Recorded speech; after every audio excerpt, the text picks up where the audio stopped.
Coming up on episode 49 of the Upful Life podcast. Yeah, it's just been such a charged time, and I feel like we've grown so much during it just because we always just try to, be a zeitgeist band, just feel all the feelings of the crazy world we've been living in and kind of pour it into different molds, encompass the whole spectrum of emotions, Right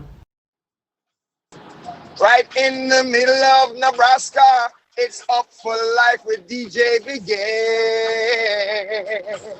Right now we're doing a live interview from the road trip and Jano. I just saw it said, Begins, Up for Life, live and direct, Friday with Daddy Shine. Yes. I'm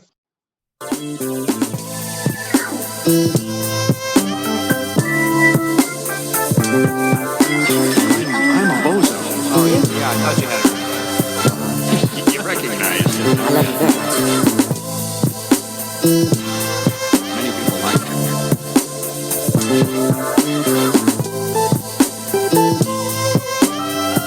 Where all the girls go. Let's drink a toast forever and ever. Let's drink a toast forever and ever. Yes, indeedy. Welcome to the Upful Life podcast. I'm your host, B Getz, and this is episode number 49. Coming to you live and direct, once again from Margate City, New Jersey. And yeah, I've been hanging out, riding waves, soaking it all in before we head back to the Bay in just a little while. But let me tell you, we are so grateful you are tuning in. I think I crossed the line with, my real life and Omar's fictional life. But I had to, I learned now how to separate the fictional world from my real life. But the lines got a little gray because I was a little green in the early process of that. Well, he may say that he was green, but Michael has contributed two of the most iconic characters in the history of American television, with Omar and with Chalky White.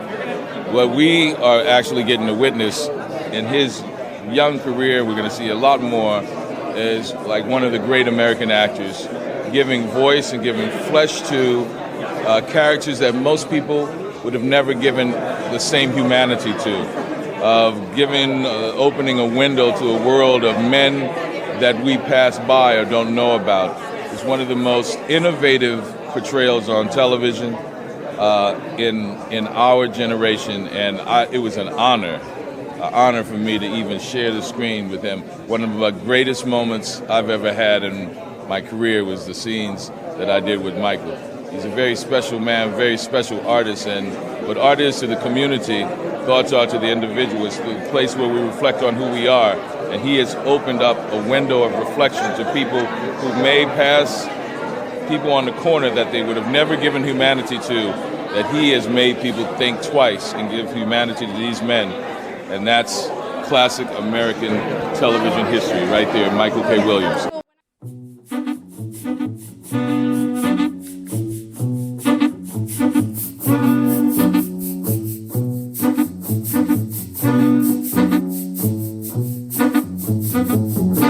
When you walk through the garden, you gotta watch your back. Well, I beg your pardon. Walk the straight and narrow track. If you walk with Jesus, He's gonna save your soul. You gotta keep the devil way down in the hole. He's got the fire and the fury. Before we start things off here on episode 49, I wanted to take a moment and just honor the life and times and art of the late, great Michael K. Williams. Best known for his dynamic portrayal of Omar Devon Little in the HBO series The Wire, which is hands down my favorite TV show and really my favorite filmmaking medium, if you will, or favorite effort in that medium of all time. And I mention it in the same breath that the Grateful Dead and Lettuce and D'Angelo, all the things that bring me joy in this life through art.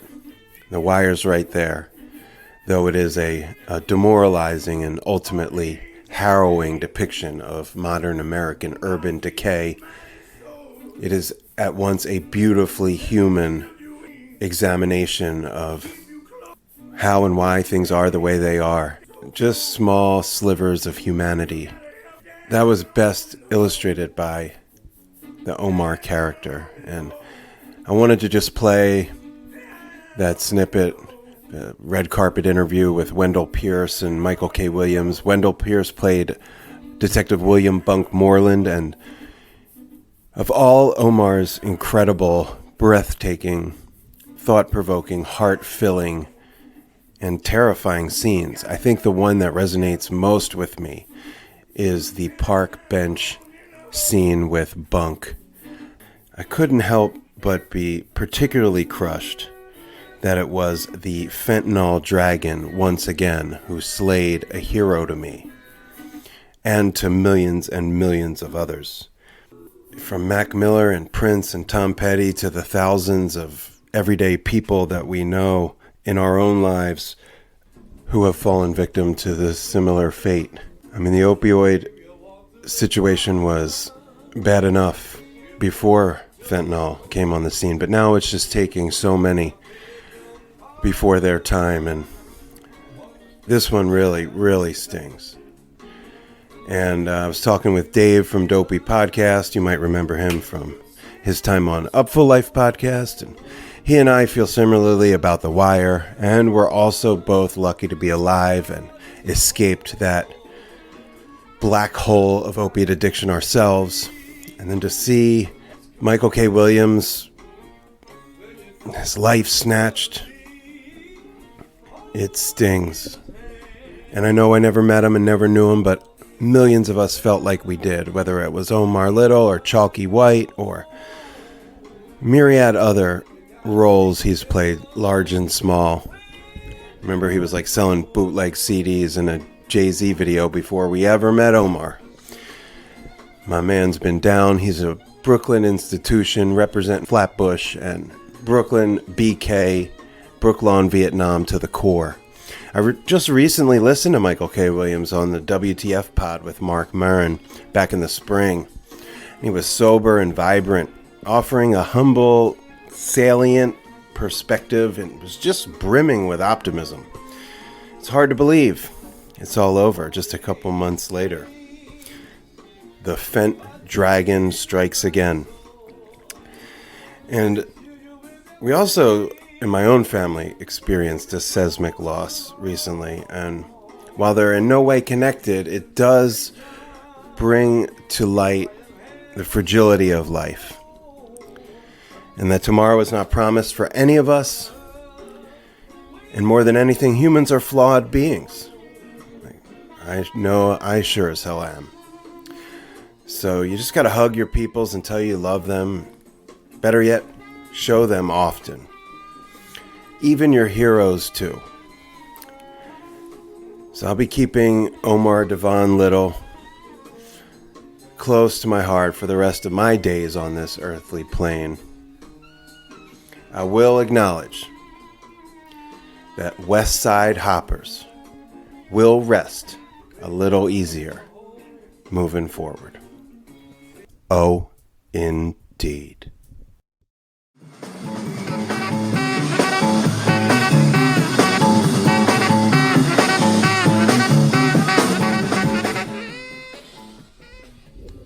Just want to remind everybody, if you have the time and are so inclined, please rate and review the Upful Life podcast on Apple Podcasts or your podcast platform of choice, but preferably Apple Pods because that steers the algorithms in this direction and delivers new listeners to the Upful Life podcast, and we appreciate that.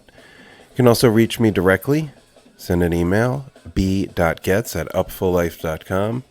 Any suggestions, vibrations, reflections, constructive criticisms, you name it, I want to hear it. b.getz@upfullife.com. And if you are interested in supporting my music media efforts on this pod and print medium, etc., you can do so at patreon.com/upfullife.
Yes, indeedy. And we're back. Upful Life Podcast, episode 49. You're hearing the sounds of Movie Club. Super cool duo that I've only recently gotten hip to within the past year, really. Through their duo and through the guitarist, Vince Cuneo is his name. I'm connected on social media and shot the shit about music for a bit in various posts. Kind of nonchalant. And then I came to realize he was a musician himself. He had this duo called Movie Club, and better yet, in their earliest efforts, they worked with and connected with Jesus Coombs from Lettuce. So, you know that grabbed my attention. Big Lettuce House, big Jesus freak. The Upful Life podcast, y'all know what it is. So, yeah, got my attention. But what really grabbed me was when I realized that they're this fully formed vision, artistic, aesthetic, sound, visual elixir. Just a rare breed. And they come from the lineage of great, sort of incendiary duos, and you can go back to Simon and Garfunkel, or Rodrigo Gabriela, or Benevento Russo, or the White Stripes, or the Black Keys. And yes, I am mentioning these relative upstarts in the same breath as those icons, not because I feel like they're on par or anything, that they could get that to that place. But no, just that their confidence and execution as a duo is so dope and so them and so unique, that it was just like a tidal wave of yes when I found Movie Club. And it's just a testament to how humble a guy Vince is that he'd been up in my music posts a million times, and he really didn't push his shit until one day he's like, oh, yo, this is what I do. And then I saw the videos, and I was just like, holy moly. They have created this really elegant, voodoo, occultish, like uber cool, yet not giving a fuck, and like very antique, yet super of the now. And a big part of that is the other half of the duo, Jessamine Violet, who's a drummer, And she showed up to our Zoom interview in sunglasses indoors for the whole interview. So I almost felt upstaged because, I'm Mr. Moonshades. I'm always rocking the shades, but I'm in my mom's shore house in her office with all these pastel beach scenes and plaques and awards around. I think I probably was wearing an Eagles hat and a Metallica shirt or some shit.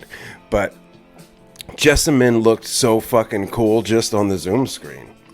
And her personality to match. And the two of them really just have a unique chemistry, clearly musically, but also just betwixt them in their relationship and their partnership and their musical connection. All is just very enticing and alluring, and as I stated, dope. So they got together in fall 2018. They're out of Venice Beach, California, movie club. They got down with Jesus Coombs. They put out a bunch of EPs and a full-length album, Black Flamingo, which came out in 2020. And most recently, they just dropped their EP, Fangtooth, in August, which is like 15 minutes long, and it's all killer, no filler. They've worked with, a number of people, but most notably, Tim Lefebvre from the Wayne Krantz Trio and Tedeschi Trucks Band. Most recently, he did like 5 minutes in the Black Crowes. And you can check them out at movieclubtheband.com/about. Check out their latest release, Fangtooth. And I also recommend Black Flamingo, which is from 2020. And just to be thorough, I think Jesus Coombs appears on either Kraken or Hammerhead, which are two of their earliest EPs. During their first year doing the thing. So yeah, while Black Flamingo, the song, wraps up, I'm going to tie this up. We're going to hear from Jessamine Violet and Vince Cuneo of Movie Club.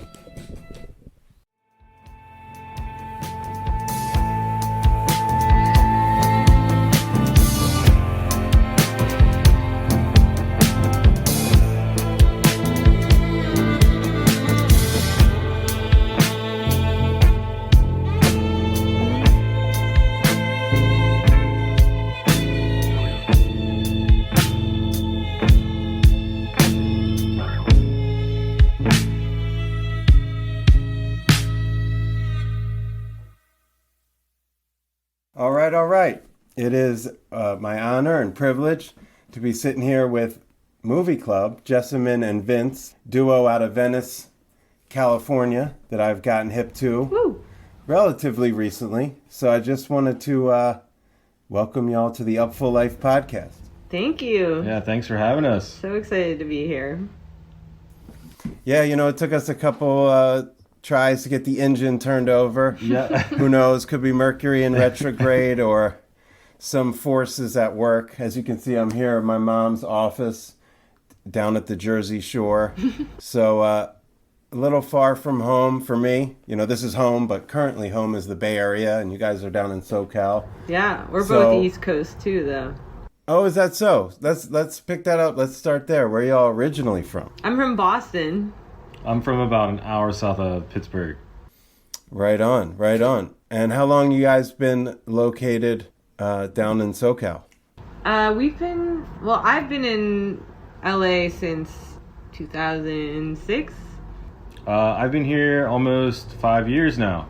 Right on, right on. And as I understand, the duo Movie Club's been a thing since 2018? That's right. Correct. October. Right on. So let's start with the now, and then maybe we can go back to the path there. You guys just dropped a new EP. It's fantastic. It's called Fangtooth. Thank you. I love it, and I was lucky to get a bit of an advanced listen from Vince. So it talked about a little bit in the press release that the ideas, the energy, the intention, and the music itself was representative of how y'all been feeling during the pandemic and all the time you had on your hands. So I just wanted to maybe ask what, about your process, about your creativity, about your writing, changed or evolved in that, strange time. Yeah, I mean, well, the crazy thing is once everything went down, our release show was shut down in Hollywood, and it was just like, wow, we're releasing a record, we don't get to have a show. So we just hit the ground running and then recorded our full-length EP, Black Flamingo. And then after that, it was 13 songs, and it was a lot of energy and a lot of planning, recording. We put it on vinyl. So then it was just like, it wasn't a lull or anything, but it was just like, kind of what do we do now? And then we, it was just like we started writing some more songs because, another release show wasn't going to happen for our record release. So we just started writing a bunch of songs, and then how we always do is we kind of just, what are the best songs right now? Because, we had 10 or 12 songs and they were all okay, but then Jessamine one day was just like, hey, let's pick the best songs, what we would want to record, and that's pretty much how it went down. Other than Trapdoor, which is the one we recorded the music video for. That one kind of came like 2 weeks before we went to the studio, and it was just like, oh, this is Jessamine. I played a little riff. Jessamine played this super shuffly fast beat, and we were like, we got to put this on the record. Yeah, I think the struggle all the time is, the challenge is to emote through how we're playing our instruments and what we're playing on our instruments, and it's just been such a charged time, and I feel like we've grown so much during it just because we always just try to be a zeitgeist band, just feel all the feelings of the crazy world we've been living in, and kind of pour it into different molds, encompass the whole spectrum of emotions. It's been quite a roller coaster. So Definitely. And I think between the full-length album from just a year prior and the EP, you can hear like a difference in evolution, a certain shift to the songs. Again, it's kind of new to me, so I can't say that I had my thumb on the pulse of the whole journey, but I definitely hear, a shift, and I find myself drawn to this sort of pensive horror meets like almost debutante nature of the music.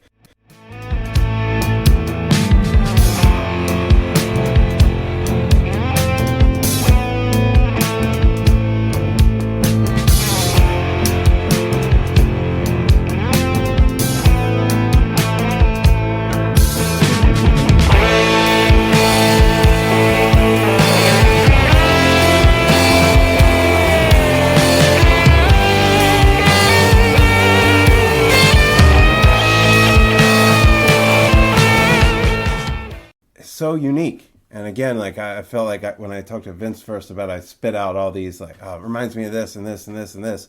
But over time, I've really come to realize it's a unicorn thing, what y'all do. And that's why I really wanted to discuss it, because I'm a fan of duos, love the Benevento Russo duo, in terms of two people making a lot of sound, telling stories through instrumental music. Not just wailing away with solos and chops, but storytelling of a more minimalist and emotive nature.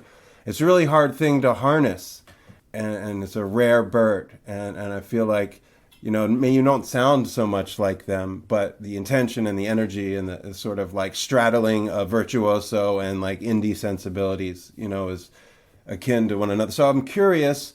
Tell me about being a duo, the dynamics of that, duet nature, how you make so much sound between the two of you, and the advantages of having such a tight unit. Yeah, I mean, I think that we both agree that the music industry is so trying, and it's such a long, hard climb of a hill that if you can build your band as efficiently as possible and make it sustainable, that's the key, because it is just going to take time. The oversaturated nature of the world, everything's taking longer and having less impact because there's so much you're like up against, so what we really decided is, build this thing from the ground up ourselves. We knew how each other operated, and we come from very similar backgrounds influence wise, and it just seemed like a natural fit from the start. So rather than make it reliant on anyone else, we said, let's build this core thing that we can find together somehow. And that's always just a gift from the universe. I mean, it's like sometimes you can play forever with someone and not find that core thing. And we're lucky to uncover it. And I think a lot of it has to do with our pretty humble natures and just trying to, do as much as we can with what we have. So for us, we've had incredible speed and momentum because we built this project so sustainably, and we have this ability to bring other people in without it being contingent on them being fully in as we are, because that's what it always comes down to, is like you're only as strong as your weakest link or whatever. That's the thing, it's like a lot of people just try to drag other people through the mud, and it's just dead weight, and like you need to move fast, so that's sort of what we were built on, and it has been proving the right method really overall. Yeah, I mean, like Jessamine said, it's also like a challenge too, because you have to, we're pushing ourselves as much as we can while, like you said, keeping it as minimalistic as possible. The blessing has been, from our first record, it's like we were just going to record a record and we had no idea who was going to play bass or anything. And we were down in Long Beach. And this was after we met Jesus from Lettuce. He was like, hey, come to hang out down in Long Beach. So we went and hung out, and he was like, oh, you guys need a bass player, I'll play on your record. And we were just like, what? So that was it was a huge moment for me, but it was so cool because it, the fact we didn't have a bass player, that kind of opened up that window for that to happen. Mm-hmm.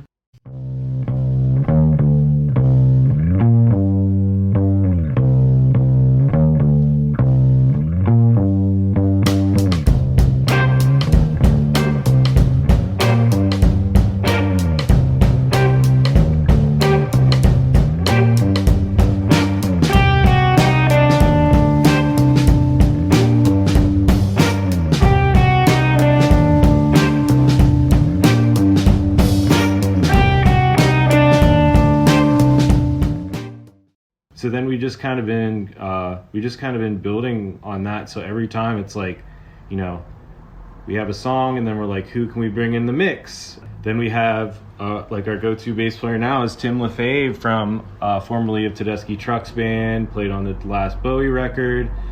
I was a huge fan of Tedeschi Trucks. Same kind of thing happened. We needed a bass player, and he was super cool and kind, and he likes our music, which, for me, again, a huge moment working with some of these people that I've looked up to for years and years. Then on this recent EP, Jessamine brought in one of her friends, David Ralicky. Jessamine can tell you about him because he's just like a local legend. Yeah, I know him through being in Venice for the last 7 or 8 years. He plays all the horn and wind section instruments, and he plays with Dengue fever normally, and that's another thing that came out of the quarantine situation, is that we got to work with these guys who are normally on tour and would not have the time, so we really maximized that with our special guests on the last 2 records. But yeah, that's what's super fun, is that we don't want to be known as like just us, it's like we always want to have conversations with artists in the scene that we admire and appreciate, and who our music speaks to. But in the meantime, it's like if you're building a project, you're only as strong as the people you work with, and I think every band should really focus on just working with the best people they can find to build what you have, because that's really what it's all about. And it's like Vince and I knew each other for a while and saw how each other operated in our other projects, and we knew that we were both the kind of bandmates we wanted to have. So it just was like, yes, let's definitely do something, you know what I mean? And it has made all the difference. Wow, there's so much to unpack there with everything that you guys just said. So I'm going to start with the first part of the answer, because there's a really thorough answer with lots of tentacles. So when I asked about the duo, the first thing, Jesselyn, you started with was like sustainability. I just find that really unique building block first, not like how is it going to sound or who's going to hang, but can we actually do this economically, emotionally, like, and how do we best set ourselves up for success with that? And with that came this sort of open door policy that allows for the collaborations, but at the same time, the unit is the duo, which makes it, you know, just leaner and, as you stated, sustainable. I'm sure Vince knows this, but like, you know, this is a big lettuce house, and I love lettuce. Yeah. and Jesus is a good friend of mine, and he's also such a tastemaker down there in LA, kind of exists in his own universe musically, energetically. So I'm not surprised that he took a liking to what y'all do. Just vibe wise, it's a nice connection. And then we talk about Tim. I mean, geez, you said it. The resume speaks for itself. And I go back to when I was really young, in my early 20s, when my friends lived in New York City. I was living in Philly, and I would take the train up to shows, and he would play at this little hole-in-the-wall spot called the 5-5 Bar with Wayne Krantz and Keith Carlock, Steely Dan fucking vibes. They would just do this wacky sort of fusion jazz, hard groove stuff, and you'd see like Donald Fagen or even David Bowie in there checking them out. Again, for Tim to take, be keen on what y'all are doing and be like, I want in on that, just speaks to, you know, it's high art, you know. And actually probably most impressed with your friend Dave. When I was listening to the new shit, I'm just loving the low register saxophones, like so moody and atmospheric, and it just lends these textures to the music that, when I talk about evolution in sound, like perfect example from the last record to this one.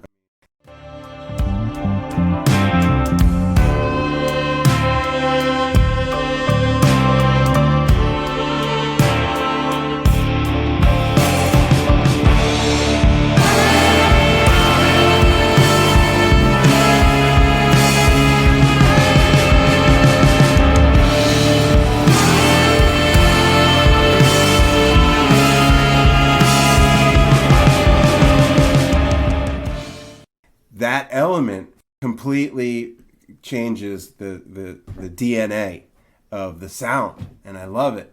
Same thing for the violins. Really moody, really, again, like it's a textural thing, not like chops. And I think that it's harder to do that sometimes, to create that mood, that energy, that space. I love that, and I love that you know, mix and match whoever feels right for what. But I remember I had a conversation with Vince when we first started talking. He said, like, we try not to make music that we can't otherwise replicate just the two of us. Like, that we can't, like, get on stage or go in the garage and make. So I'm curious, because eventually, you know, when this nightmare is subsided a bit, I imagine you want to get back. You want to get back on the road. What's if you're, you know, without asking you how the sausage is made too much, how are you going to navigate those soundscapes without the personnel? Yeah, I mean, all the songs are like born between he and I, so all of them. We don't take it to the next level unless we have something, just the two of us in our room. So overall, like, yeah, if you've listened to the song a million times and then you hear us play live, there are definitely parts that might be missed, you know. but eventually we hope to have the budget to fill out those parts on tour, you know. It's just better to wait until the budget is there than to try to scrape together and live and be beyond our means, you know, up front, production wise and amount of people on stage and whatnot, because these are all amazing professionals who definitely deserve to be paid for their time. That's the thing, is just getting to that point where, you know, we have enough demand that we can be like, yeah, we're getting David Ralke on tour, of course. Like, he was going to play our last Hotel Cafe show, actually, which was last week, and that was going to be the first time that we performed with him live, but unfortunately he couldn't do it. He fell sick, so he can't have a horn player with that. But the other thing too that's cool is that, you know, that we had to navigate that, and you know, our first show we just played as a duo, and it was like, how are we gonna do instrumentally? Are we gonna be able to do this? And people were like into it, and we were, you know, brand new at doing it. This was my first time playing in a situation like that. But I feel like we just get better and better at it too, you know, because it used to, you know, when we first started playing, we'd hear, hey, where are the vocals? Like, or hey, like, you know, I could hear a bass player or something. But I just feel like we get more confident, and just like you know, we talk about the power of two on stage. People are just like into that, you know what I mean? It's like people are used to seeing that, like they got used to it when they saw the White Stripes. But I think, you know, it's just like also some of these newer songs are just like a little more in your face, and we have all kinds of different vibes and stuff, but this one, you know, it just feels good when we play this whole EP live. And people are a lot of people comment on the chemistry between us live and how much people adore duos, and I don't know, it's there's something about that, you know, one-on-one connection and everything, and we play together so often. It's like we're glued to each other musically. Like, when I wait an extra beat to come in on a hit or something, you know, Vince doesn't even hardly have to look at me about it. It's just like a Jedi sense. Yeah, you only can get that over time and playing with each other and knowing one another's tendencies and all that.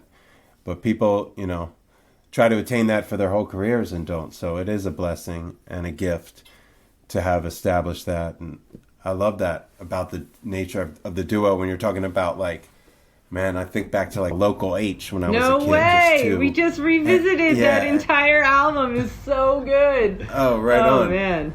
And when I think of like the first duos, that like blew my mind, you know. They're a duo? Yeah. I didn't even know that. Yeah. I didn't get to see them. Pretty sure they're a duo. Wow. Yeah, I'm almost positive. Local H. I love that. Yeah.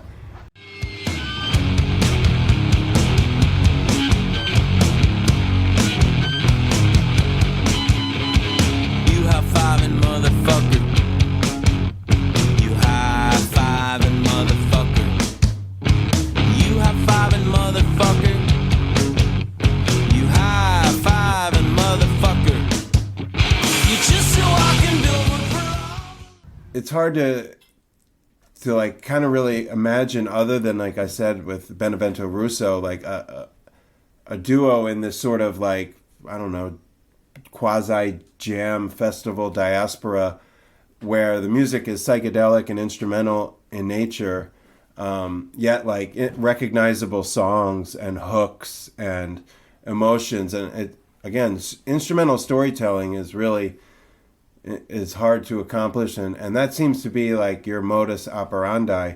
So I wanted to, maybe you talked about having the same influences before you came together. Like, what were some, that obviously doesn't have to be duos, but some of the stuff that really, you know, connected you to? I could ask about your influences all day, and you could probably talk about them all for the rest of the time, but specifically the ones that bonded you to, or that you realized that, hey, this is something that, you know, we want to channel or harness for our thing? Yeah, well, I think a lot of it is the 90s rock scene and hip-hop scene. I think a lot of it is kind of 90s in general, just because that was obviously the best decade of music ever. And if only we had been able to be musicians then. They were cashing in back then. But Yep, local H duo, just for the record. Nice. Duo. how much did they take home? You know, what a smash album that was. People could still. Sorry to interrupt. No, it's all good. That's good to know. Because, like I said, we were just re-listening. It's like every song's a banger. And I remember, like, learning some of those songs on my guitar and stuff. I was totally down. And I think all that, the hip hop and then some of the early 2000s, like Bonobo and.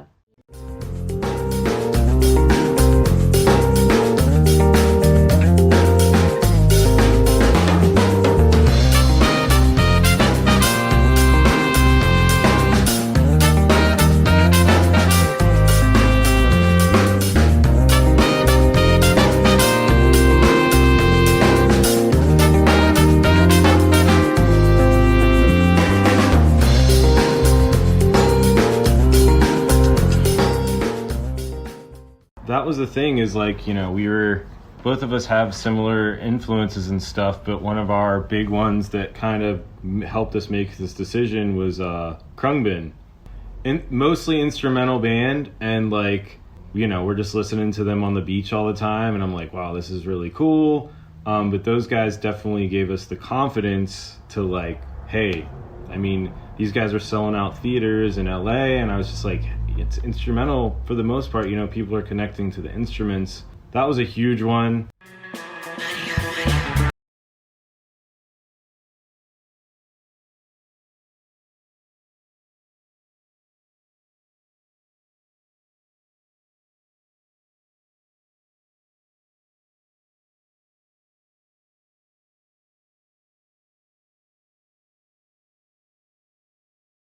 But like Jessamine said, it was like, you know, we're not playing hip hop necessarily, but that's definitely going to come through. You know, we're just Tommy Guerrero. Tommy Guerrero. I love Tommy Guerrero. Skateboarder.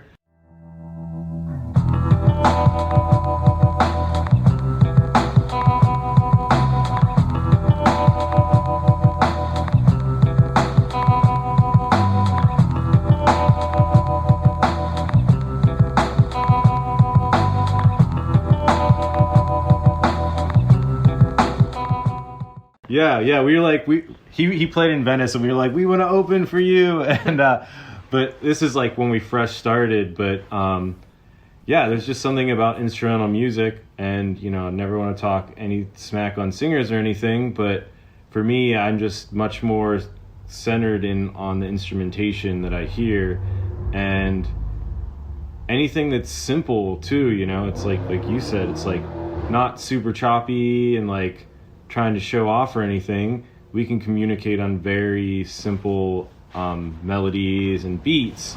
But another interesting thing is that I started out playing as a drummer, and Jessamine started out as playing as a pianist. So like just having those kind of different backgrounds, and it's like I love playing with an amazing drummer because I played the drums first, and Jessamine like knows melodies and stuff, and she'll be like, oh, what you played there, I like that, you know? So yeah, we wake up, we'll listen to, you know, mellow piano music, you know, Chopin, and then we'll like dive into Wu-Tang, and then like end up with like, you know, psych-rock. Yeah, you know, you can hear the different influences in subtle ways. I would almost think just like the classical is almost just like an aesthetic. I was trained classical pianist for my whole youth, recitals, all that, and yeah, there's a certain aesthetic that is subtle, where I feel that classical vibe. Nice. If not like in the music so much as the aesthetic or even just the visuals, which we'll get to. But the things I really pick up on when you talk about hip hop, yeah, there's a pocket, there's like a boom bap nature to the rhythms that speaks to me. I wanted to tell you how much I love the way the drums are mic'd. This sort of like throwback, it's really a 70s sonic thing, real analog sounding drums, like the type of stuff you would sample for hip hop in 90s hip hop. That sort of Bob Power shit. I really think that, again, is very textural. And then I talked to Vince. I love the almost like Danzig meets Sabbath nature of the riffage. And it's not like super palm muted, aggressive heavy. It's sonically, texturally heavy. So along with the way the drums are mic'd, it gives the songs, the music, this analog sort of vintageness. But then again, the ideas is so of the now. It's so like avant-garde of like right in this minute. Yeah. That it's like a delicate balance, you know. To be vintage and to be avant-garde is not analogous. But somehow you guys have been able to do that, and I think that's what makes the music so unique to me. Is it speaks to influences I'd never put together, like 90s golden era hip hop and Danzig. Love that. You know, love that. Yeah. But or The Cure or Depeche Mode, like a lot of the real sort of goth doomy vibe stuff. But it's not all Dungeons and Dragons. Again, it has that sort of classical high art aesthetic, which kind of takes it from the bros and there's like, I don't know if it's a femininity or just a classiness, but it's not metal and it's not aggressive, but it is heavy and it is moody and atmospheric. And I'm here at my mom who lives near the beach. I'm doing a lot of surfing because there's hurricane swells. And there's a surf rock nature to it. And then, of course, there is, because y'all are in Venice. And the heritage, from going back to Dogtown and all the surf skate culture and the sort of like punk rock ethos that is the lifeblood of that area. Somehow it found its way in, too. Absolutely.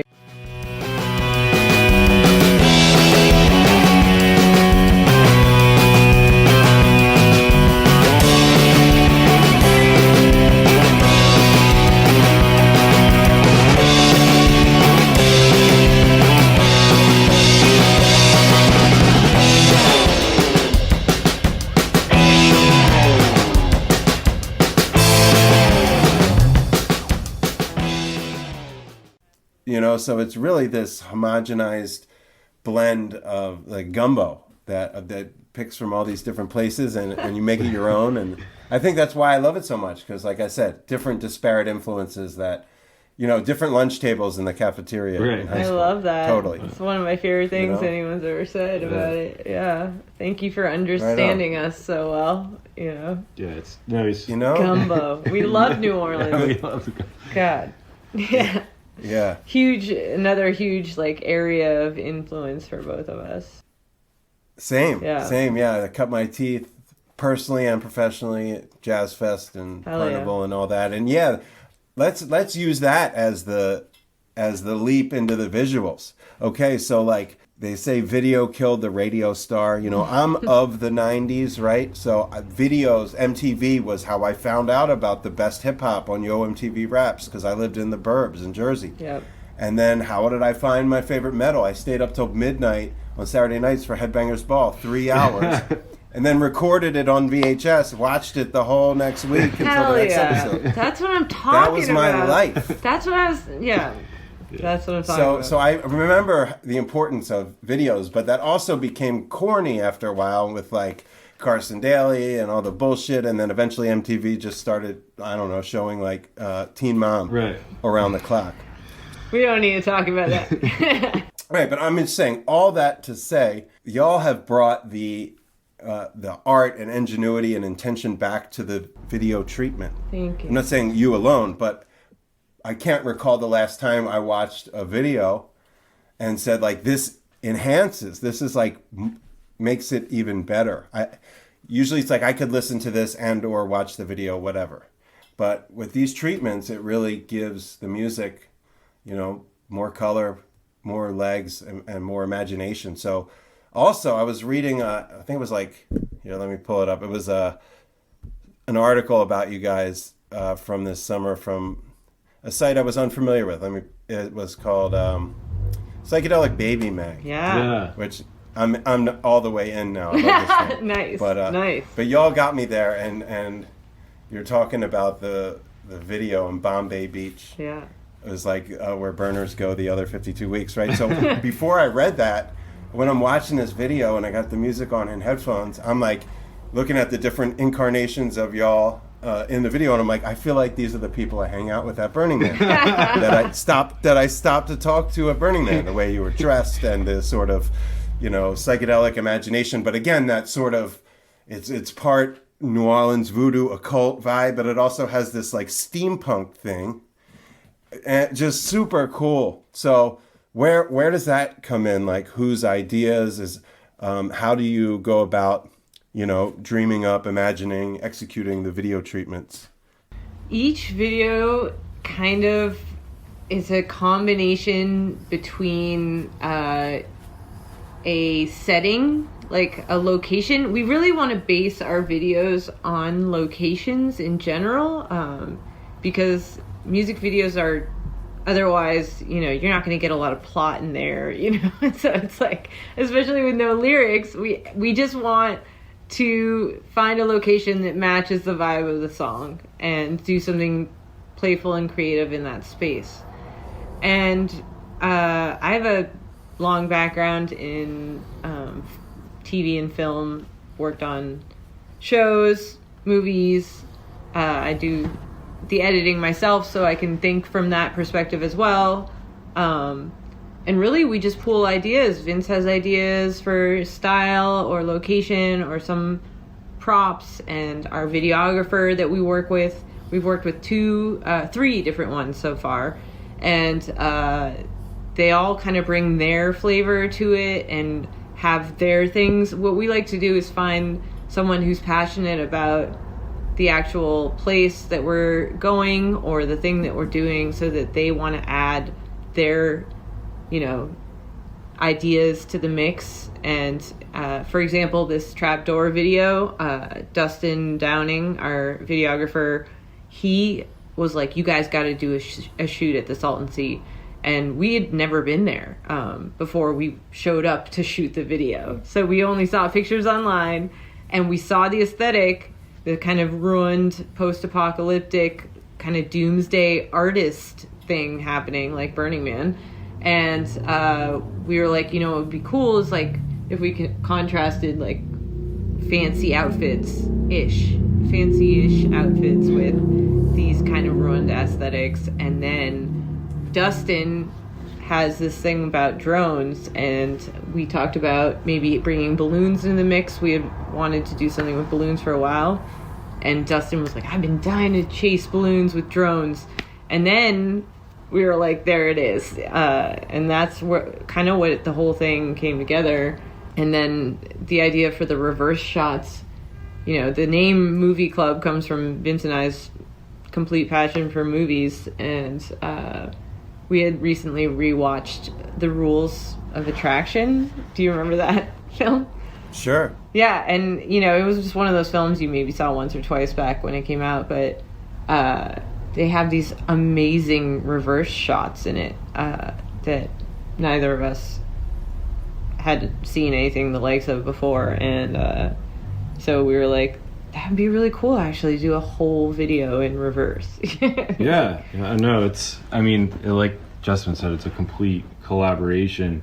But it's so, the most inspiring part about it is that a lot of these ideas come a day before the shoot, or the day of, or the week of. Most of the shoots we do are, the other crazy thing is that most of these shoots happen in a day.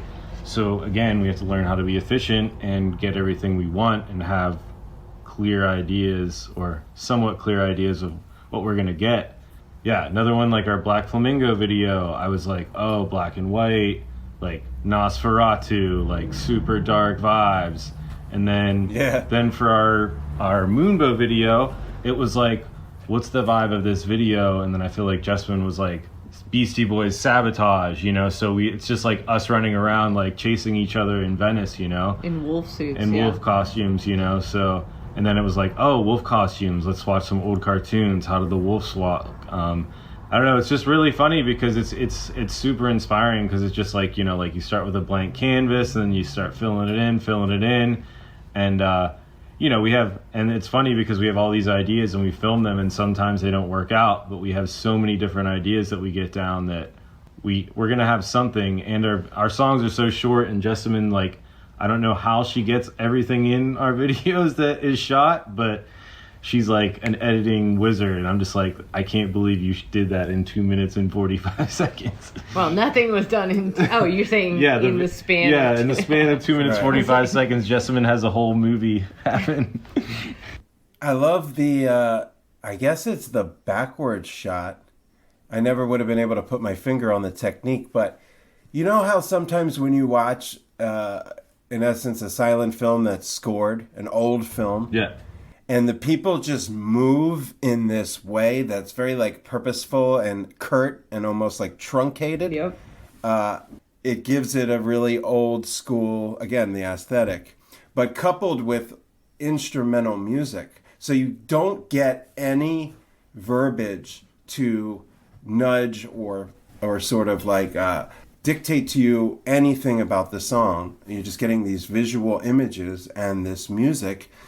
And it's like this choose your own adventure thing where like you can interpret the happenings however you see it or feel it. It could be completely different than how you all dreamt it up. Totally. And again, that makes for like a great video. I remember how many times I would be like scratching my head trying to figure out like Guns N' Roses' November Rain. What does it mean? You know, like and it's the same kind of thing. You know, you're just looking at these images and there's a story happening with a soundtrack and you may get it and you may not. It doesn't matter. Right. Like you're there, you're in there. And that's what I meant when I said like bringing back the video treatment as like an asset to the work of art as opposed to just something to like get you to the record store. Yeah. That's obviously not what the intention is here. That doesn't really happen anymore. Curious, how long do you spend? You go out to the Salton Sea, is that a one day? You just squeezing whatever you can into one day?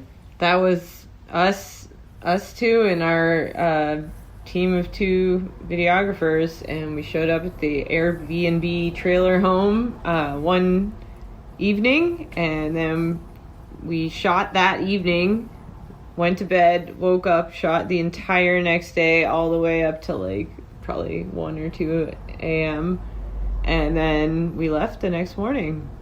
Yeah, it's like 5 different looks, and we reshot one of the looks from the first night. Yeah, we didn't get quite the boost we wanted. That's impressive. Yeah. Again, it's that comes back to some of the choices you made in the beginning about being a duo and saying like, imagine trying to accomplish that with a 5-person band in that amount of time on that budget. You know, it's really forward thinking, and again, it's an asset. Like you're not limited by being a duo. It's like it enhances, and that's pretty cool. So yeah, I think this would be a good primer for people that maybe are less initiated or unfamiliar with Movie Club. Where's the best way for people to find you on the interwebs? Yeah, I would say our YouTube, like you said, we just put so much time into doing our music videos, and I think it's a fun way to start discovering our band. But yeah, I mean, our website, Spotify, movieclubtheband.com, you can get everywhere to from there. Our YouTube, Spotify, Instagram, all that fun stuff. But yeah, we just try to keep the content coming out and keep people excited about it and keep ourselves excited about it. So we haven't moved into the TikTok realm yet. No, we're not. You know, we're still old. What are you gonna do? Instrumental? There's no instrumental really karaoke yet. And talking about keeping it exciting for everyone, let's finish with what's in the pipeline. What are you comfortable talking about? What's next? I mean, Fangtooth is out, and people are stoked. Do you have more videos coming on that record, or are you on to the next thing? Well, we have a concept for Ghost in the Machine. We want to do. I love that song. Thank you. Yeah, that one really deserves its own video, and it's going to be very horror-esque. So you can. Nice. You can definitely. We hope to get that done in the next few months, before the end of 2021, hopefully, and then from there we're just, it's the same cycle. We just gotta stockpile material and figure out our next move and Yeah, play some shows. Yeah, you never know. I mean, if, that's the thing is like we really believe in not forcing anything. And, with Black Flamingo, we made 13 songs. Then we're just like, we got to put all these on there. Fangtooth was like 5. And I was like, we were like, every song we feel great about. So you never know. And that's the thing is like, we've spent a lot of time pushing this past EP. So it's just like nice to be able to take a breather. We want to be on tour right now, but it is also good to kind of digest and see how you felt about that, and then see what is going to influence us next. The tour scene's strange right now. Yeah, touring is just, Oh, yeah. Yeah, who knows? I mean, at least we've got this new music, and your music, all your music's going to be new to a fair amount of people who hear the pod, and I'm new to it myself. So, we got some time to, as you say, digest all that you've given us already. And again, the videos are worth repeated views and the music is the same. And yeah, keep us posted. I'll put the links to your website and YouTube in the show notes. And then yeah, we'll pick it up down the road as you guys do more and more. But I'm stoked we got to chat, and it's a long time in the making. I appreciate you all listening to the show, and of course, all the music. Thank you so much for having us. This has been so fun. And you're an incredible, you're incredibly articulate with your, We're going to have to talk. We're going to have to talk with your assessment of our project. That's kind of you to say that. I mean, you guys make it easy. That's what I always take people when the music's good. It just comes naturally. It's so validating to know that stuff is translating. And yeah, thanks to everyone who checks it out. I have no doubt that they will. And, I like to think that I'll be able to say, I remember them when y'all are fucking blowing it up. I'll be like, hey, had them on the show early. Hell yeah. We'll get you back. But yeah, we can geek out anytime, Vince. We can talk, all kinds of music stuff. All right. I hope to be doing this for a long time. But yeah, thank you again, and much love. Peace and love. Much love. All Thank right, you. brother. Talk soon.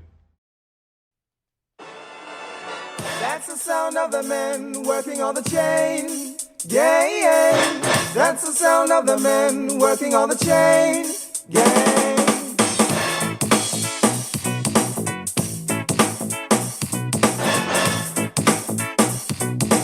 Chain. Yeah. Well, now let's go upstairs or maybe underground, because the subways, they run all over town. Whatever the outcome, so be it. I'm gonna do it. Yes, indeedy. I want to say large up and a deep bow of gratitude to Vince and Jessamine from Movie Club. Check them out, movieclubtheband.com. You'll be seeing more from me about Movie Club in the future. Now, shifting gears from the here and now to the classic, I present to you my conversation with legendary reggae pioneer SHINEHEAD from about the middle of the summer. The opportunity arose to speak with him on behalf of urbanmusic.com, the healing of the nations, and thanks to my good pal Michael A. He hooked it up.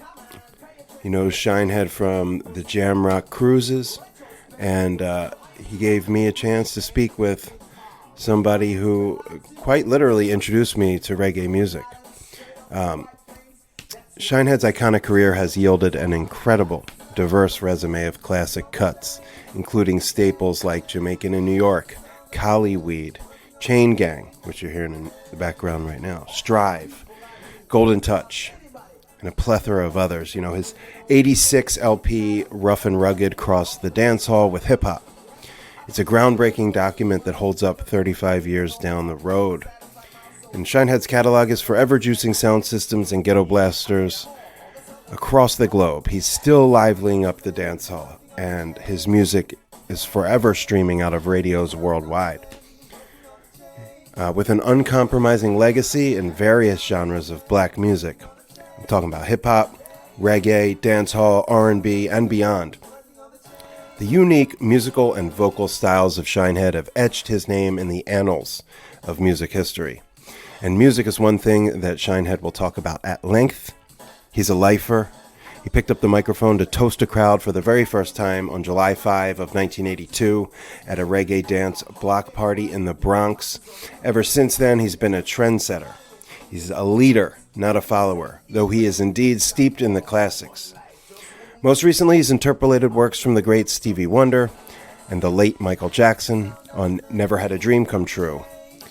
And he's also interested in touching other heroes of popular music like Curtis Mayfield's The Makings of You, and rumor has it he's got a little Marvin Gaye on deck. So we're going to hear all about that, past, present, and future, from the one and only Shinehead.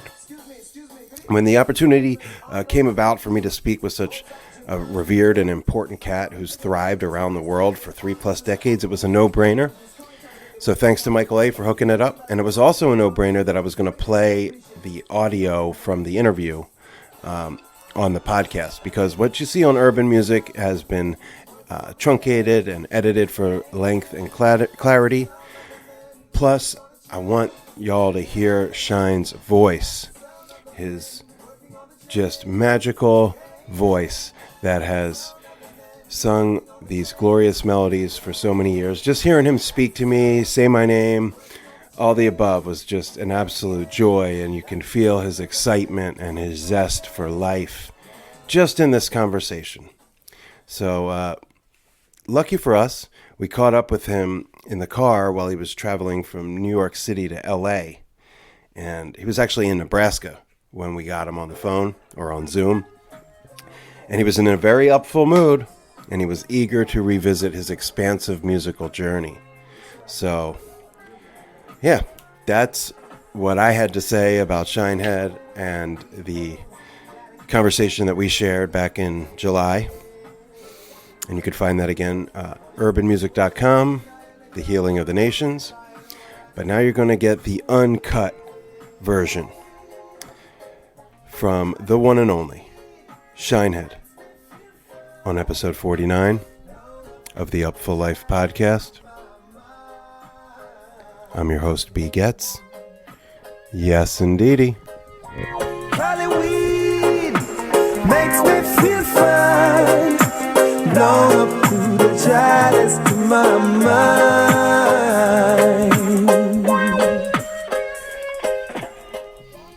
Real quick, wanted to jump in here before we start with Shinehead and apologize for the sound quality of this conversation. As you'll hear, we are recording it on Zoom while he's driving through the heartland of Nebraska. So I did my best with the EQ to tighten it up a little bit. Please bear with us.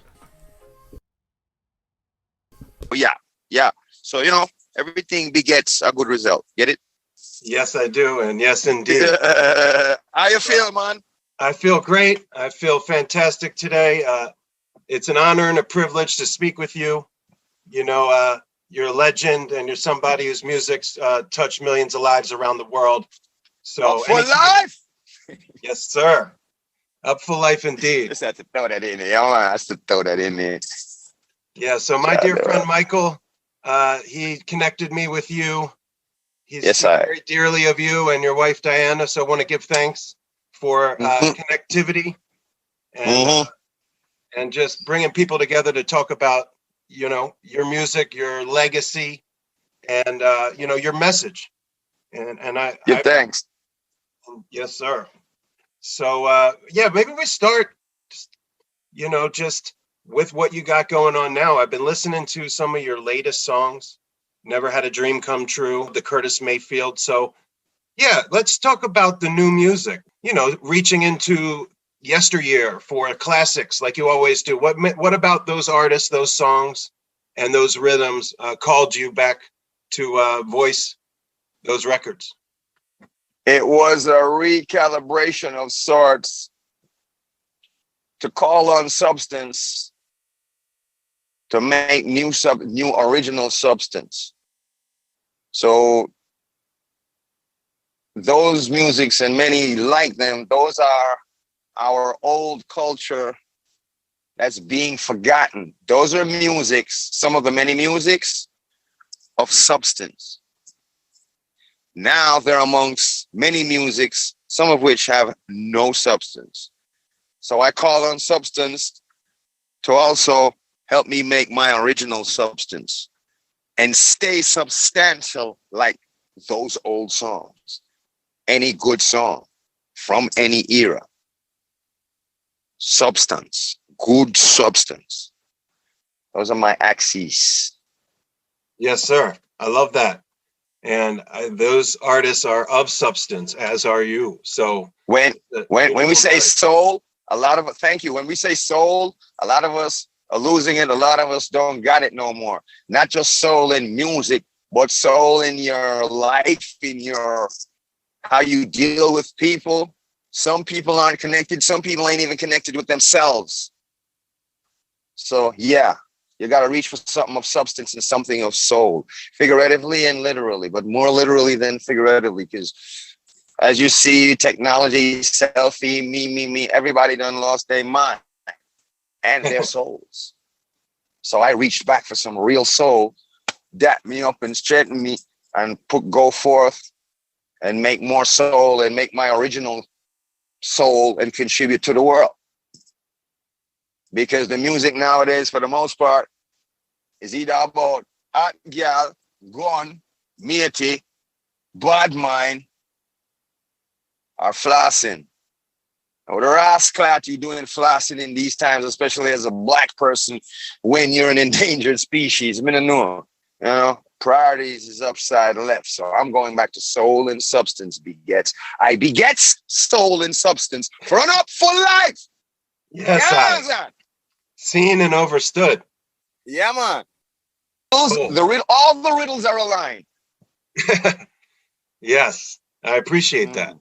I may be a joker, but it ain't no joke. You know, you mentioned about soul and substance, and I was listening to you talk on the Wizology program a few months back, and you were talking about you being a youth and showing up in Jamaica in 1967 from the UK. What was some of the music you were introduced to at that age, at that formative age, when you first left the UK and got to Jamaica? A whole lot of rock steady, a whole lot of ska, a whole lot of calypso, and that calypso was sweet. It ain't like all right. See, like how calypso turned soca and got whack reggae too. So back then I was getting all that one time, plus American music, white American music and black American music and Native American music, meaning those that were born here from millenniums ago, meaning the Native Americans, meaning the gold brown people with the long dark hair, Mexicanos, Salvadorians, you know, like that. Zine, all those musics was coming to Jamaica even back then. And if you're a child, you're going to soak it up. I love sound. I love the sound of sound. I just love the notion of it. I love sound. I love waves. And I especially love bass. So back then I got everything at the right time. We talking before Jimmy Cliff, before the Wailers. We talking the original rocksteady ska Don, Right Honorable Sir Roy Panton, who only lives in Toronto. Control your temper. It's not right that should swear, bite your fingers or shed some tears. Control your temper. Sidebar, all sound people, voice Sir Roy Panton, for it's too late. He was before anybody. He put on every ska person you know of. Yeah, he's number one.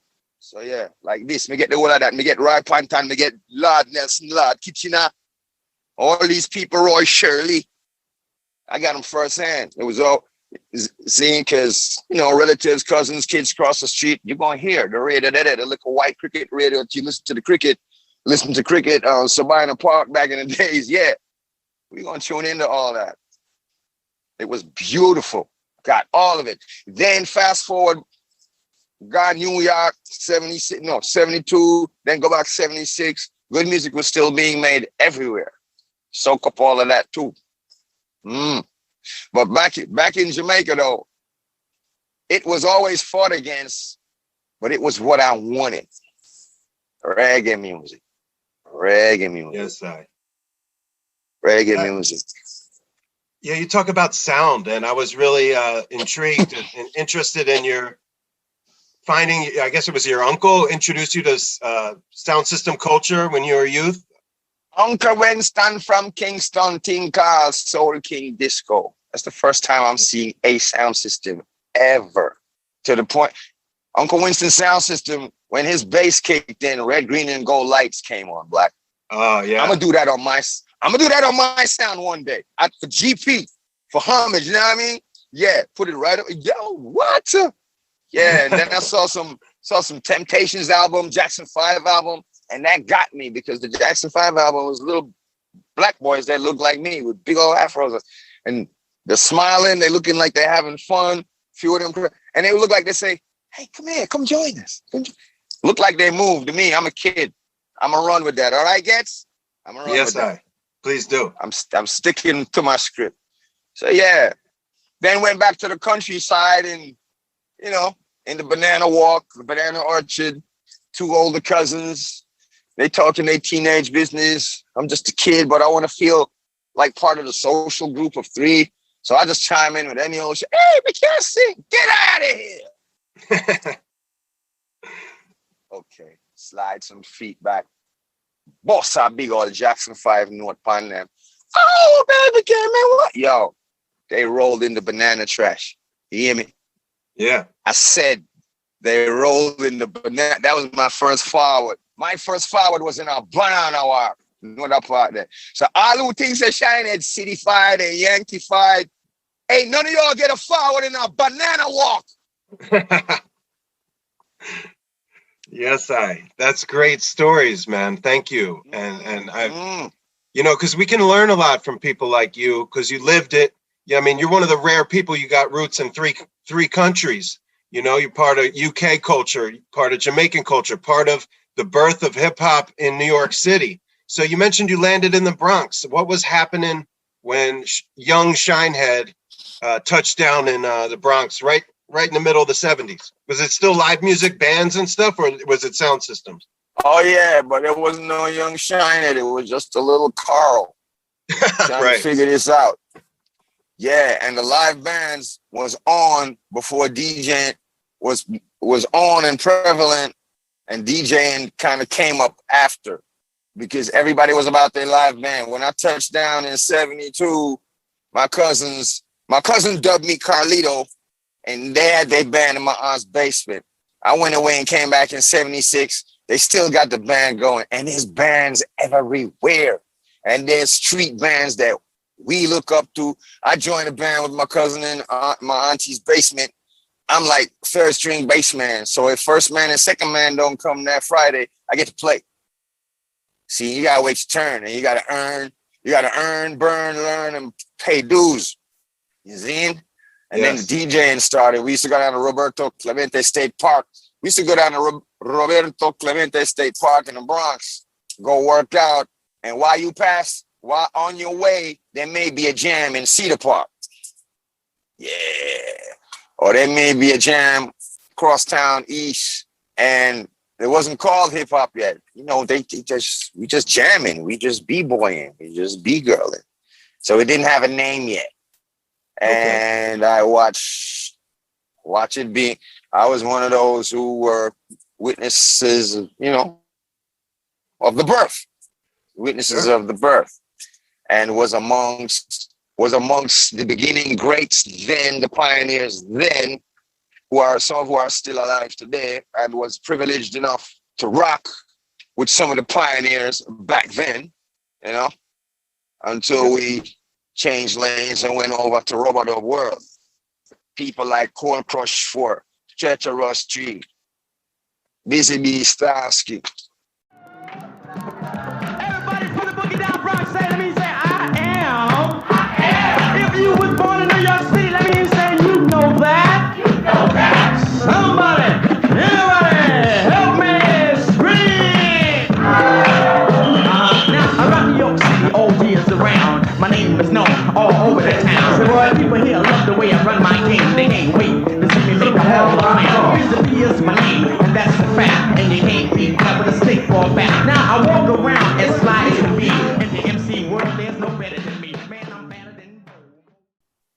Grandmaster Flash, Furious 5. Everybody packed up in the real Harlem World. Red alert. The real Harlem World. The place, the real Harlem World at that time. Yes, yes. Had the privilege. Had the privilege in the Valley. Had the privilege in where else? Lots of block parties in Brooklyn. Zine had the privilege on tour. And then in later years, I'm back in Jamaica with Run DMC and Fat Boys. Wow. Zine? Wow. Was that like Sunsplash or something? Nah, that's just a one-off. That's just one of the many one-offs, because them did I rule at the certain man and certain woman did I rule at the time, and bridges were being gapped, were being crossed and crossed over like this. So you got Fat Boys, Yellow Man, Run DMC like this, and then with collaborations come collaboratory tours. It was a beautiful thing, still is. Oh yeah, that's history right there, and it's important you brought that up because you were a pioneer of bridging those gaps. I mean, I was thinking back, you're gonna blow your mind, but I actually heard your music as a white boy in New Jersey in 1980s. I heard you before I heard Bob Marley. I saw the I saw the video for Jamaican in New York, and I saw it on the MTV, right? And then I'd heard the Chain Gang. I'd heard the Chain Gang because one of my friend's brothers used to play it. And then I started digging through my mom's tapes. She had this friend in Canada, in Toronto, actually, Wayne Vernon. He was a DJ, and he made a lot of tapes with your music on it. So, a lot of the first reggae and forwards of that nature, even the hip hop reggae hybrid, you were the first I ever heard. So when you talk about Busy Bee, Treacherous 3, Cold Crush, I mean, those are the pioneers of what we all get down to today with hip hop. I mean, they laid the foundation and you were there for it and you made music then. And I just wanted to know, when you look back, do you see your own place in this legacy, back going as deep as like Rough and Rugged in 86, you were rapping back then, like MCing and still making reggae music. So you see your own legacy there too, I hope. Well, if it's there, it's get out of the way. If it's there, it's there. I'm not really gunning for brownie points like that. Hey, look what I did. Remember back in no. And it cannot be it can't be erased. And sooner or later, those who seek, they will happen upon it. Right now I'm at a truck stop because I just drove across America to go see my mom. Oh, that's amazing. So how did you get hooked up with Jamrock Cruise, and what are some of your favorite parts of doing that event? It was DJ JFX. That was supposed to go on the first one, the first time we heard about it. And then I got linked. There was some linkage with Buys Uno from Soundation, right? Okay. And then out of nowhere, I get this phone call. After I speak to JFX and I speak to Buys One, then out of nowhere, I get this phone call from Dan Dalton. Out of nowhere. JFX was supposed to originally be on it. And then out of nowhere, after speaking to him and Buys, I get a call out of nowhere from Dan Dalton, who is Damien's manager. Okay. And it was on from then. Thenceforth, it was very on. I couldn't believe it. I could not believe it. Yeah. Rubbered up Disneyland on the high seven seas. That's how it went down. As simple and as quickly as that. I talked to two of my brethren, and then I get a call from the man of all the manses, and it was a wrap after that, brother. I bet. Yeah, man. It's like 7 days of nothing but rubber dub Disneyland. It's for serious people. Jamrock is for serious people. It's sexy. It's gangster. It's fabulous. It's glamorous on the high seas, on the high emerald seas. You know, because that's an event that touches people, and then they take that music home with them all over the world. And they take memories home too. Yes, sir. Lots of good memories year after year. In the middle of nowhere, the weed grows. Gotta carry it like a baby every day. Police and soldier in a helicopter flying over. I just hope they go away. Cali weed makes me feel fine. Roll up through the chalice to my mind.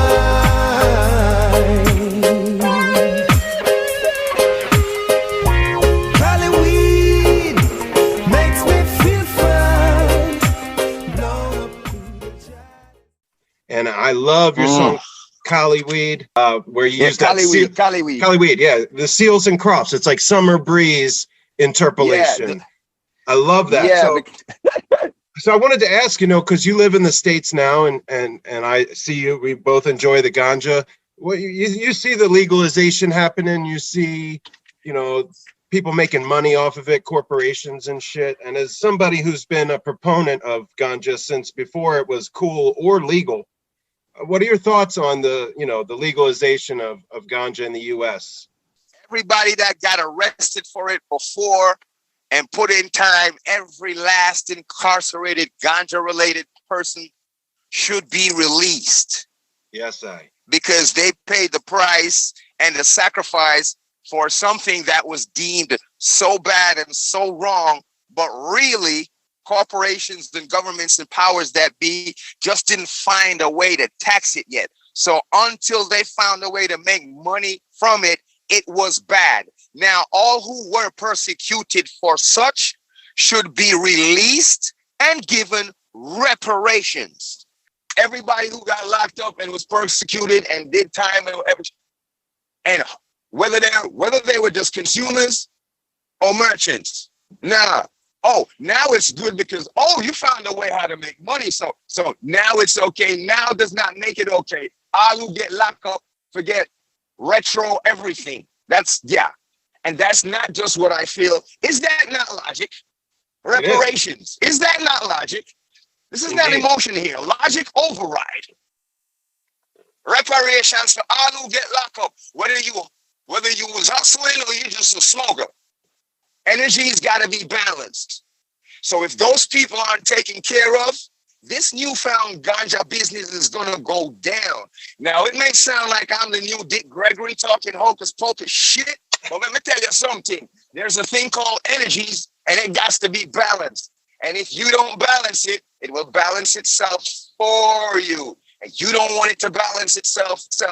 You don't. Scene. Yes.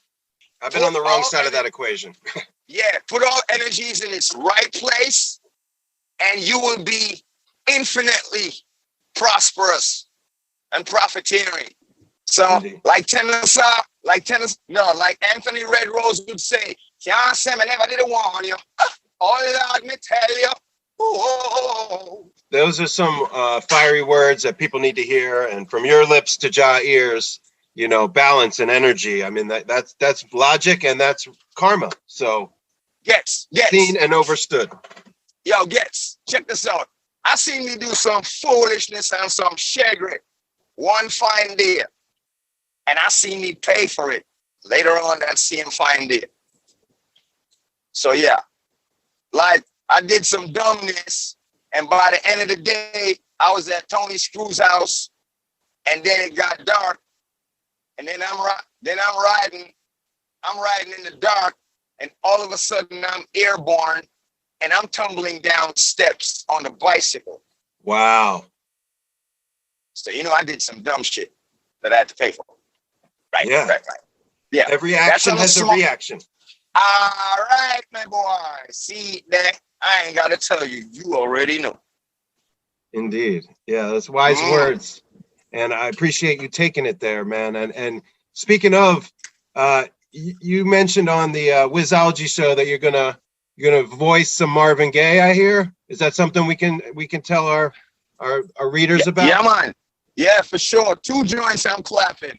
Brother, and Mercy Me. Yes. Yeah, they're going on Treasure Isle, real Treasure Isle rhythms, because there's going to be a real Treasure Isle Shinehead album. And wow. if the rhythm ain't Treasure Isle, then we had some fun with some Stray Shots, hence a Stray Shots album.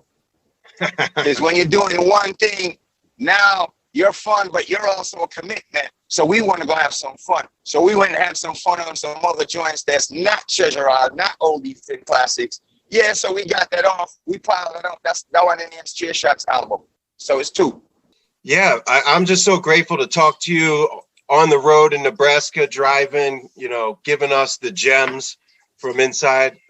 You've lived an inspiring life as an artist and as a human. And, we're just grateful to be able to hear your story and speak with you in 2021. But where's the best? I know you got like a radio show and DJ. Where can people connect with Shinehead in 2021?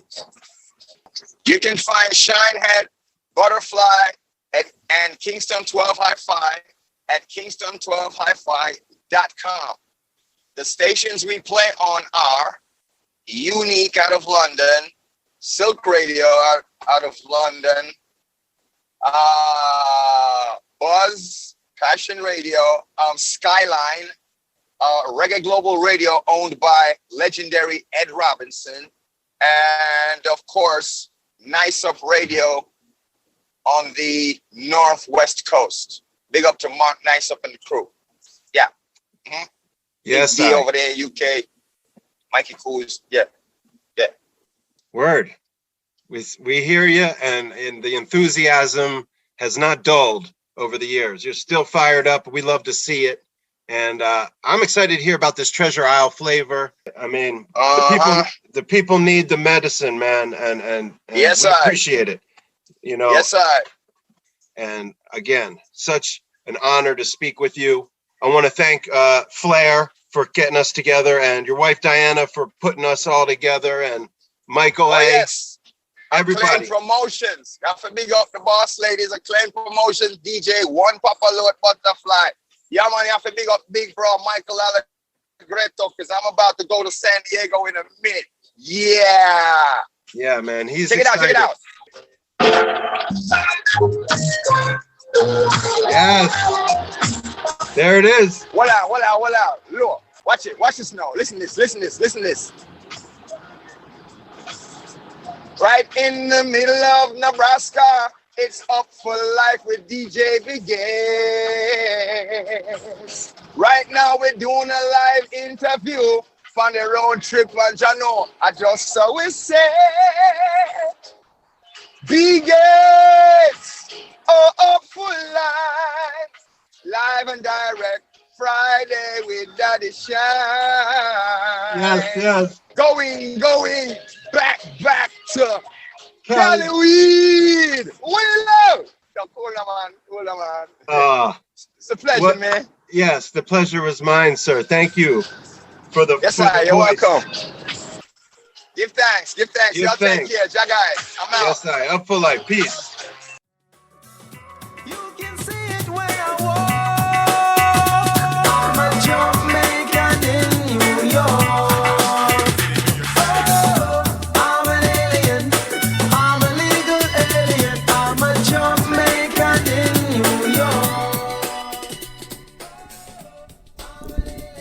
Yes, indeedy.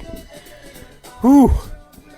What a thrill that was. Chop it up with the one and only Shinehead on his coast-to-coast sojourn, visiting his mom in New York City, headed back to Cali weed. And absolute incredible moment when he unexpectedly queued up his Cali weed rhythm, borrowed from the Seals and Crofts Summer Breeze joint, and laced me up with the Up Full Life B Gets dub plate. Y'all heard what it is. Man, that was like such a joyful experience just in real time when that went down. And as you can hear, Jamaican in New York, Very, very popular song in the early 90s. Kind of has that New Jack Swing meets dance hall meets obviously Sting and the Police, but they're borrowing their shit from reggae. Also has a bit of a UK vibe, DJ scratches, and you listen to the man. He told you he was there in the beginning. Busy Bee, Starsky, Treacherous 3, went on tour with the Fat Boys, Run DMC, obviously a legend in Jamaica and really around the world, and obviously on the Jam Rock cruise. And on that note, big up yourself, Michael Allegretto. We know him, love him from his production work with Spirit of Swanee music festivals like Bear Creek and Halloween, and he drafted me to help out with his project Urban Music. You've heard me talk about it on the pod, and that's how I connected with Shinehead. So I gotta give thanks and big up, large up, a deep bow of gratitude to Michael A. And thank you to Shinehead and to Butterfly and Flair and the whole team for making Shinehead available to us for both the print article and that interview you just heard. Check out his new stuff. He's got that Marvin Gaye stuff on the way with Treasure Isle, and of course the Curtis Mayfield, The Makings of You. He's got a ton of covers, man. I was looking through his catalog, and we're going to play something from him on the Vibe Junkie Jam of the Week. We're going to do the Billie Jean dub version from 1986. It's a B-side to the Billie Jean release from Rough and Rugged. So that's going to be the first cut from the Vibe Junkie Jams.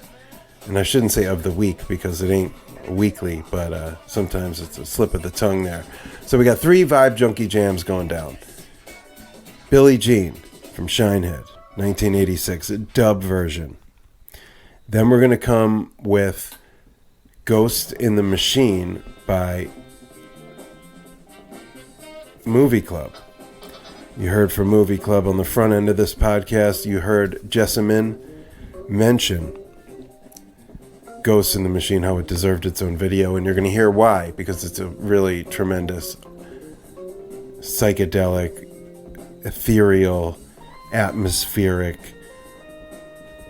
piece of music that I'm quite fond of. So, like we always do about this time, Vibe Junkie Jams. One more, because since I started making this pod and since I'm to the point I'm recording right now, we lost not one but 2 legendary players in the jazz funk game. First, it was Pee Wee Ellis, made his name.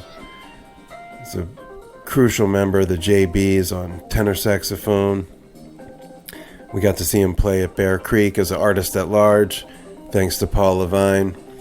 And he did the thing with Lettuce. He played with George Porter, and I mean, so many cats he sat in. Master Sounds he sat in with at Bear Creek, and then he kind of became a quasi part of the fixture here and there. He'd hop on with any number of the bands in the sort of Bear Creek / Jazz Fest family. And then right as we were kind of just exhaling after Pee Wee, the good Dr. Lonnie Smith, wizard of the Hammond B3 organ, one of the first cats that I ever heard from the rare groove era. He rocked the turban, but it wasn't religious. And he had the doctor, but he never got a doctorate. But boy, did he ever earn it and deserve it. And you're hearing him in the background right now doing that Carole King number, I Feel the Earth Move. So I'm going to play a track from one of my favorite Lonnie Smith records, probably my absolute favorite, Live at Club Mozambique. So that's going to be the third and final cut for the Vibe Junkie Jams. I Can't Stand It, live at Club Mozambique from 71, Dr. Lonnie Smith, master of the Hammond B3 organ, leading exponent of the infectiously rhythmic genre known as soul jazz. He died on Tuesday, Fort Lauderdale, Florida, 79 years old. Absolutely heart-filling, gut-wrenching tribute from Will Blades on social today. He was tight with Dr. Lonnie, and if you remember, Will Blades was on the Up for Life podcast about a year and a half ago. Let me dial up what episode that is. But he told some fantastic stories of connecting with and the tutelage from Dr. Lonnie Smith to Bay Area, now in LA based organ maestro Will Blades. And that's episode 24 of the Up for Life podcast, and it was I think November, December of 19. So you can hear some phenomenal stories from Will about Dr. Lonnie Smith.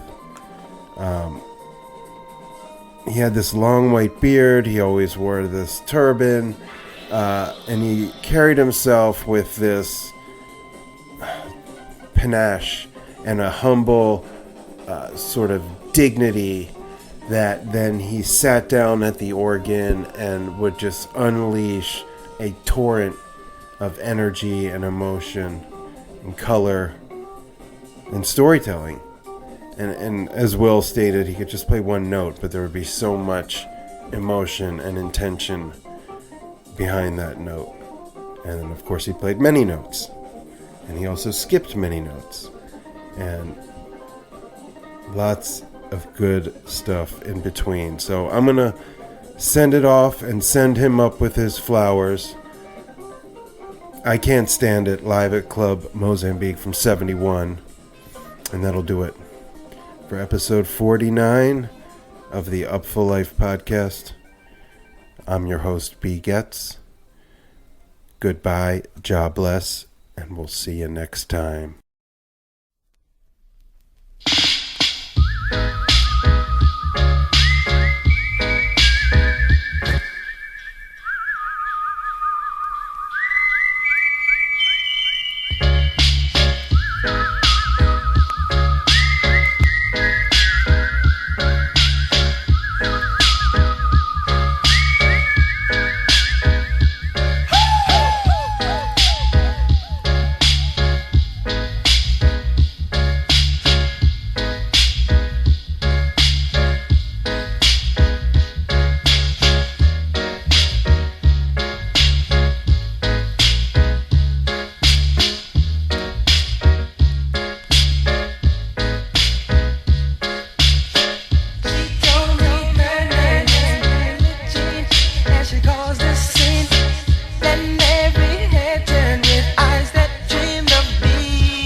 Now is the time for you to strive.